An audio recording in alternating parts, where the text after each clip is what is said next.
Revelation 4529.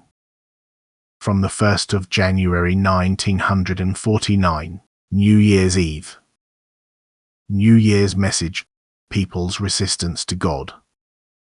People's resistance against me is great, and only my greater than great love protects them from the complete fall into the abyss.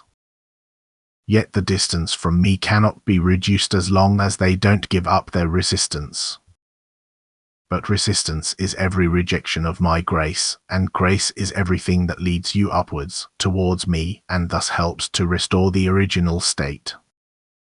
Hence grace is also the supply of my word, which imparts the pure truth to you, a knowledge which helps you to recognize me, to love me, and to keep my commandments.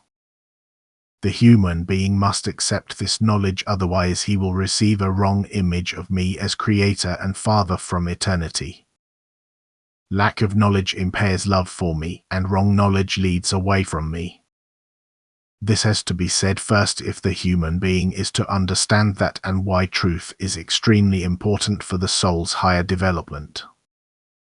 Where truth is not represented, the path to me is blocked, and I cannot be reached through error, and thus it will also be understandable that I bestow a special gift of grace upon the human being, my direct word from above, because every misguided teaching has to be corrected if he is to progress in his development, for I myself, as the eternal truth, cannot tolerate that error and lies walk alongside me.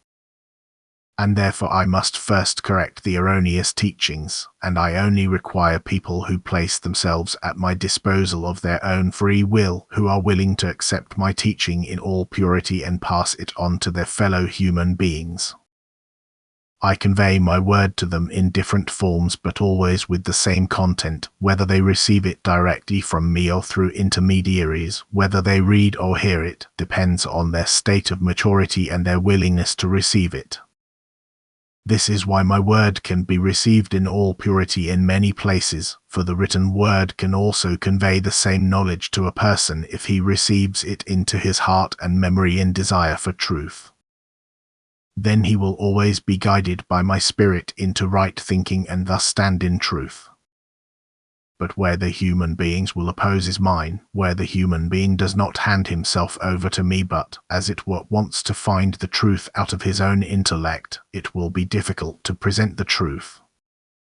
But the resistance against me is great, for all those who persist in their spiritual knowledge, who stubbornly cling to a body of thought which was given to them from outside, offer this resistance because they are not willing to surrender this body of thought in exchange for better knowledge.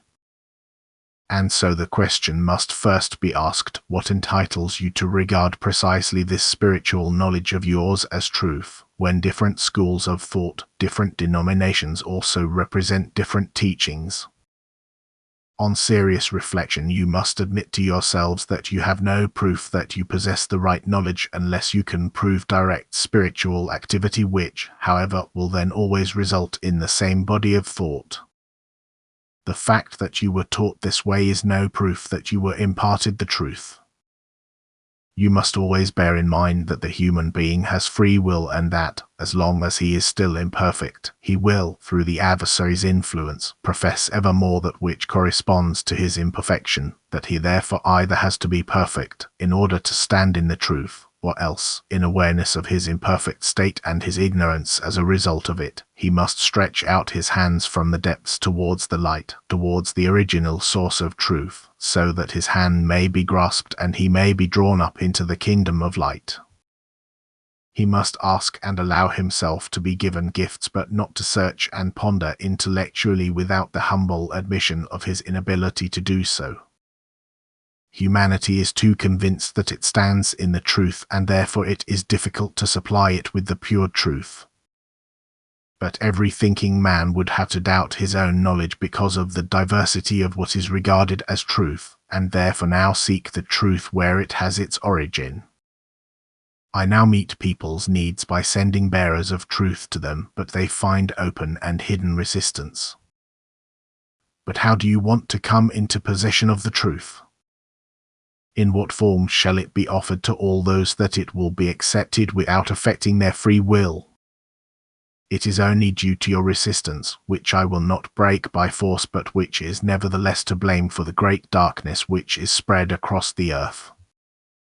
I could certainly achieve everything by force, yet in all freedom you must strive for perfection, and therefore there will only ever be a few people to whom I can convey the pure truth directly, just as the number of those who accept the word from above through you will not be great, even though my flow of love flows in all directions and the truth seeks to find entrance in some form or other everywhere.